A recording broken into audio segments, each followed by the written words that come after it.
48 দলের বিশ্বকাপে পর্দা নেমেছে, যেখানে শিরোপা উঠেছে স্পেনের হাতে। আর বিশ্বকাপ শেষ হলেই যে আলোচনাটা চলে আসে সেটা হচ্ছে বেস্ট 11-এ কারা থাকছেন এবং দুই ফাইনালিস্ট দলের কয়জন এই 11-এর জায়গা করে নিতে পারেন।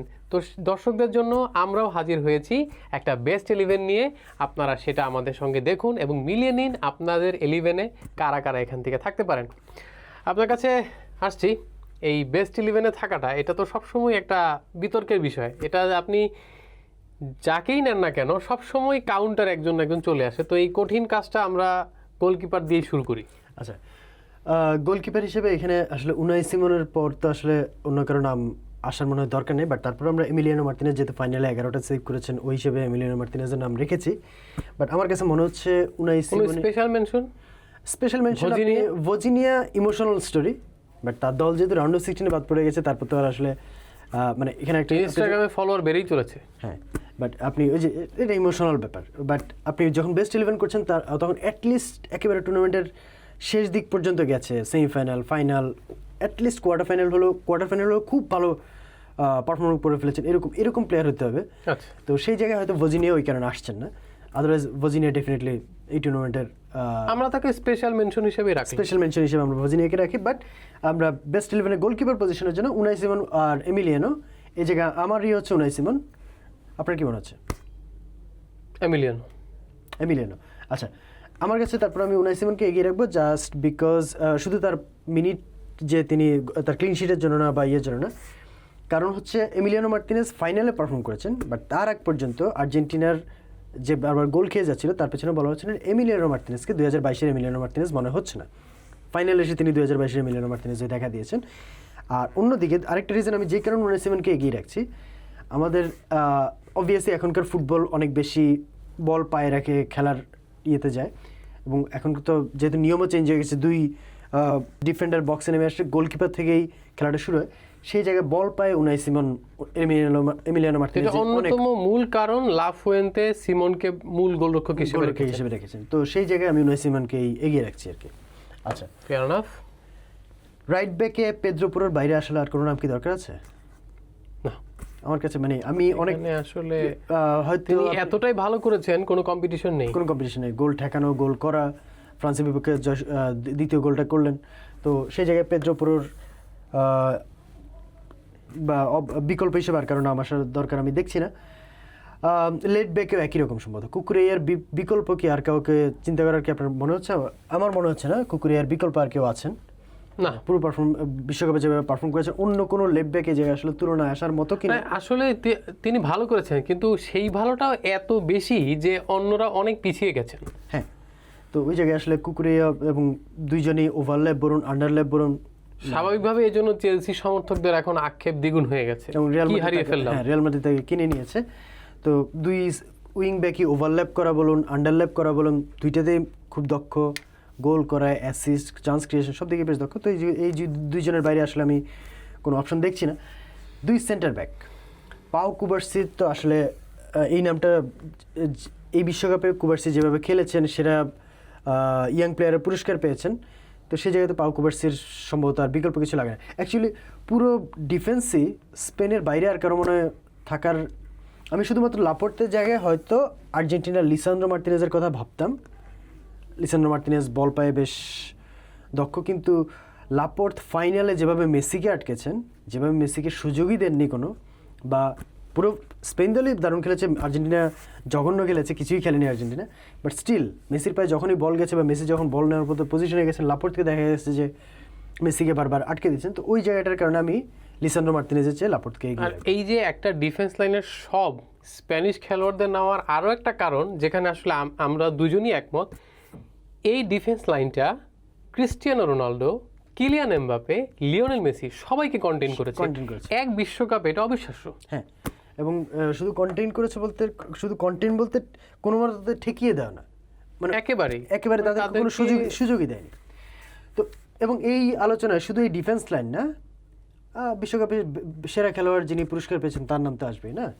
তো রদ্রি আমাদের সেন্ট্রাল ডিফেন্সিভ মিডফিল্ডার আর কি, মেসির কাছ থেকে সেরা খেলোয়াড়ের খেতাব যিনি ছিনিয়ে নিয়ে গেছেন। আর্জেন্টিনা ভক্তরা দাবি করবেন হয়তো, যদি আমারও তাই মনে হচ্ছে যে রদ্রি জায়গায় হয়তো মেসি পাওয়া উচিত ছিল। বাট এনিওয়ে, রদ্রি স্পেনের যা কিছু ভালো এই পজিশনে কি বিশ্বকাপ না, এই মুহূর্তে বিশ্বেরও সেরা খেলোয়াড় তিনি?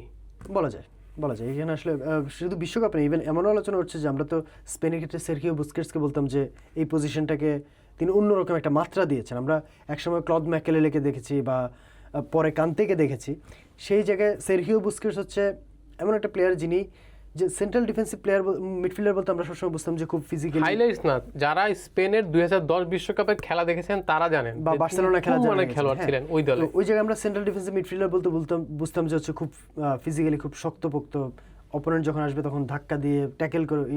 ওই জায়গায় বুস্কেটস হচ্ছেন ওই জায়গাটাকে নতুন একটা মাত্রা দিয়েছেন যে না, এই জায়গার প্লেয়ারও বল পায়ে খুব স্লিক, মানে কি বলবো, খুব স্লিক, খুব স্কিলফুল, যে রেশমি একটা ছোঁয়া যে বলে ওইরকম একটা ব্যাপার থাকে, ওইটা যে হতে পারে ওইটা বুস্কেটস দেখেছেন। এবং রদ্রিকে বলা হচ্ছে যে রদ্রি হচ্ছেন ফিজিক্যালিটিও আছে, আবার বুস্কেটসের মতো না হলেও ওই কাছাকাছি বল পায়ের স্কিলও আছে। তো ওই জায়গাটা, এবং আবার তিনি ডিপ লাইন সফল পাসও তো দিয়েছেন। হ্যাঁ, এবং ওইটাই বলছিলাম, ডিপ লাইন প্লেমেকারের মতো বলটাকে মাঠের এই মাথায় পাঠিয়ে দিতে পারেন, খেলাটাকে শুরু করতে পারেন তার কাছ থেকে। তো ওই জায়গায় আসলে রদ্রির কোনো বিকল্প হয় না। আচ্ছা, এরপর আমরা ফরমেশন কী হবে সেটাতে পরে যাচ্ছি। আমরা আসলে এখানে মিডফিল্ডে আরেকটা নাম, আমি আসলে দুইটা নাম চিন্তা করছিলাম। এক হচ্ছেন এনসো ফার্নান্দেজ, যদিও আর্জেন্টিনার এবার মিডফিল্ড খুব একটা ভালো খেলেনি, এর মধ্যেও এনসো ফার্নান্দেজ গোল করে বলুন, কিছু কিছু জায়গায় আর্জেন্টিনার মিডফিল্ডে খেলাটা বলটাকে সার্কুলেট করে খেলাটা আস্তে আস্তে গড়ে দিয়ে ওই জায়গায় কিছুটা অবদান রেখেছেন। আরেকটা নাম নিয়ে মনে হয় কোনো ধরনের কোনো সন্দেহের অবকাশ নেই, জুড বেলিংহাম। তো আমি এটা নিয়ে একটু কনফিউজ ছিলাম যে আমরা কি 2 মিডফিল্ডারে যাব না 3 মিডফিল্ডারে যাব, বাট আমরা এটার সাথে আপনার অ্যাটাকিং লাইনেরও একটা কানেকশন থাকে। আমরা আপাতত এনসো ফার্নান্দেজকে আপাতত হিসেবের বাইরে রাখছি। ফাইনালের লাল কার্ড দেখেছেন, আর্জেন্টিনা হেরেছে, আর্জেন্টিনা জঘন্য ফুটবল খেলেছে, বাট তার লাল কার্ডও আর্জেন্টিনা হারের একটা বড় কারণ হয়ে থেকেছে শেষ পর্যন্ত। তো সেই হিসেবেও আমরা এনসো ফার্নান্দেজকে আপাতত হিসেবের বাইরে রাখছি। আমরা জুড বেলিংহামকে ইংলিশ খেলোয়াড় একজন মিডফিল্ডার হিসেবে বিশ্বকাপের ইতিহাসে সবচেয়ে বেশি গোল, আর মানে এটা অবিশ্বাস্য যে একজন মিডফিল্ডার 7টা গোল করে ফেলেছেন। এবং শুধু তাই না, 7টা গোলই বলবো না, ডিফেন্সে তার যে অবদান ছিল। হ্যাঁ, এবং বল ক্যারিয়ার হিসেবে, এবং আমরা তো ইংল্যান্ড বলতে আমরা আগে হ্যারি কেনকে বলতাম যে হ্যারি কেন কি করতে পারেন, কিন্তু আমি বলবো যে হ্যারি কেনের চেয়েও এবার বেলিংহাম, টুর্নামেন্টের শেষ ভাগে তো তাকে নিয়ে প্রতিপক্ষের আতঙ্ক ছিল বেশি। এবং আপনি নকআউট পড়বেন, মেক্সিকোর বিপক্ষে 2টা গোল, নরওয়ের বিপক্ষে 2টা গোল, তো ওই জায়গাটায় হ্যারি কেনের চেয়েও বেলিংহাম ছিলেন বলেই ইংল্যান্ড এতটুকু আসতে পেরেছে আমার কাছে মনে হচ্ছে। তো ওই জায়গাটা ডেফিনেটলি বেলিংহাম তো না থাকার কোনো কারণই নেই। তাহলে আমাদের রদ্রি বেলিংহাম, আমরা আপাতত এই যে দুজনকে নিয়ে মিডফিল্ড সাজাচ্ছি। আমরা ফরওয়ার্ড লাইন ঠিক করে তারপর ঠিক করবো যে এনসো ফার্নান্দেজ জায়গা পাবেন কি পাবেন না। আমাদের মিডফিল্ড কি 3 জনের হবে না 2 জনেরই হবে? আচ্ছা, ফরওয়ার্ড লাইনে আমার মনে হয় 2টা নাম নিয়ে কোনো সন্দেহ থাকার কোনো রিজনই নাই, কিলিয়ান এমবাপ্পে এবং লিওনেল মেসি।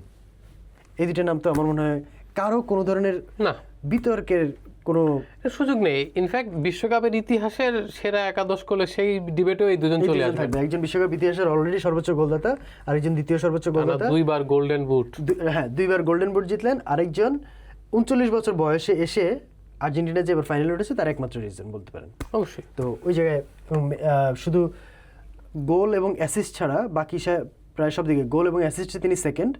বাকি টুর্নামেন্টে মেসির একটা দিন খারাপ গেছে, সেই দিন আর্জেন্টিনাকে মনে হচ্ছিল একেবারে অ্যাভারেজ একটা দল, সেটা ফাইনাল। শুধু অ্যাভারেজই না, আর্জেন্টিনা আসলে ফুটবল খেলতে জানে কিনা সেটা নিয়েই কোশ্চেন উঠেছিল। এনিওয়ে, তো ওই জায়গায় মেসির আসলে কোনো বিকল্প আসে না। এরপর হচ্ছে আমাদের 2টা অপশন বাকি থাকে, একটা হচ্ছে রাইট উইঙ্গার, আরেকটা হচ্ছেন স্ট্রাইকার। এখন আমরা কি মেসিকে রাইট উইংয়ে রেখে এখানে একজন স্ট্রাইকারকে রেখে এখানে মিডফিল্ডে 4-3-3-এ যাবো, নাকি মেসিকে অ্যাটাকিং মিডফিল্ডে রেখে এখানে একজন রাইট উইংয়ে রেখে একজন স্ট্রাইকার যাবো? এটা হচ্ছে আমাদের ফরমেশন ঠিক করে দেবে এই প্লেয়ার সিলেকশনটা। এখন স্ট্রাইকে আমাদের হাতে 2টো অপশন আছে। আচ্ছা, স্ট্রাইকে পরে যাচ্ছি। রাইট উইংয়ে আমাদের হাতে 2টো অপশন আছে, মাইকেল ওলিস, লামিন ইয়ামাল। এখন আপনার কি মনে হচ্ছে?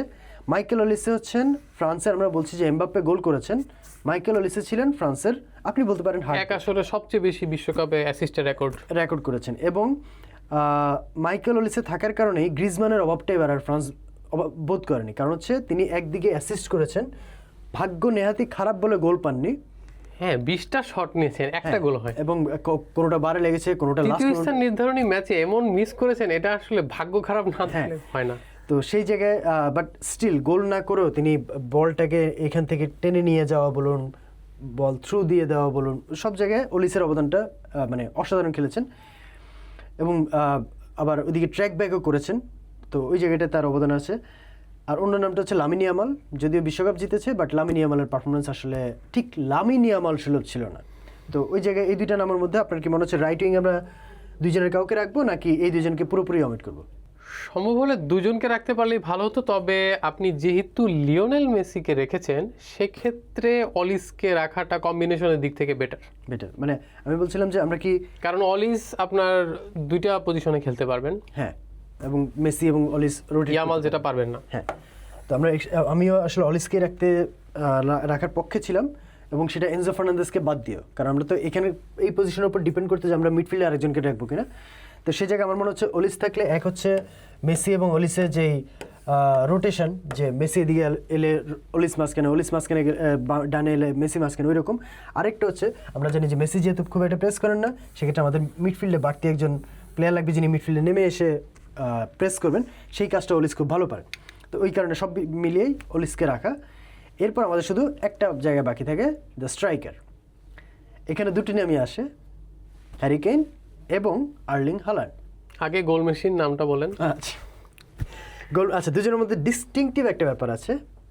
হ্যারি কেইন নিজে গোল করেন, আবার নিচে নেমে এসে বিল্ড আপ, জার্সির পেছনে 9, কিন্তু তিনি অনেকগুলো ভূমিকা পালন করেন। হ্যাঁ, তিনি আপনি বলতে পারেন 9.5, বলতে পারেন 10, বলতে পারেন 8। হ্যাঁ, তো ওই জায়গাটায় হ্যারি কেইন এক ধরনের। আর হাল্যান্ড হচ্ছেন যেটা বললেন যে অ্যাবসলিউট গোল মেশিন। ব্রাজিল টের পেয়েছে হাল্যান্ড কি, যাতে স্ট্রাইকার যাকে বলে। হ্যাঁ, তো এবং তার কাছে আসলে বল যদি 2-3 বার যায়, তাতেও মনে হয় 1-2টা গোল হয়ে যাওয়ার একটা, সারা ম্যাচে যদি তিনি বল 2-3বারও টাচ করেন, তাতেও মনে হয় 1-2টা গোল হয়ে যাওয়ার একটা সম্ভাবনা থাকে। তো আমার কাছে মনে হচ্ছে এই জায়গাটা আমি স্ট্রাইকার হিসেবে হাল্যান্ডকে নিজের প্রথম রাখতাম। বিশ্বকাপেই 7 গোল। আমি এই জায়গায় টেস্ট স্ট্রাইকারে, যদিও নরওয়ে কোয়ার্টার ফাইনালে বাদ পড়ে গেছে। আপনি হ্যারি কেইনের কথা বলছিলেন, এখন ব্যাপারটা হয়েছে যে শুধুমাত্র হাল্যান্ড আছেন এই জন্য না, যেহেতু আমার দলে লিওনেল মেসি আছেন, তো হ্যারি কেইনের রোলটা কি, তিনি নিচেও নেমে আবার বল নিচ্ছেন, সেই কাজের জন্য আমার অলিস মেসি যেহেতু আছে, আমার দরকার একজন clinical finisher, and that's Haaland. হ্যাঁ, আমারও হাল্যান্ডের ইয়ে ছিল, তো আপনারা যেহেতু হাল্যান্ড, সেক্ষেত্রে আমরা হাল্যান্ডকে রাখি। তো আমাদের তাহলে বেস্ট 11 হয়ে গেল। আমরা একটু দর্শকের জন্য পুরো 11টা যদি একবারে বলি, পুরোটা প্রথমটা আসলে স্পেন। উনাই সিমন গোলকিপার, পুরো ডিফেন্স স্পেনের, Pedro Porro, Cubarsi, Laporte, Cucurella, defensive midfielder Rodri, তাও স্পেনের। এরপর বাকি কিছু জায়গা অন্যদের জন্য রাখা হয়েছে, Jude Bellingham, Michael অলিসে, Messi, Mbappe এবং হাল্যান্ড। এই হচ্ছে আমাদের চোখে এবারের বিশ্বকাপের বেস্ট 11। ধন্যবাদ আপনাকে। দর্শক, এই ছিল আমাদের এবারের বিশ্বকাপের সেরা একাদশ। আপনাদের একাদশটা কেমন হতে পারে, সেই পছন্দের একাদশে কারা কারা থাকবেন, সব আমাদেরকে জানাতে পারেন কমেন্টে। ধন্যবাদ আমাদের সঙ্গে থাকার জন্য।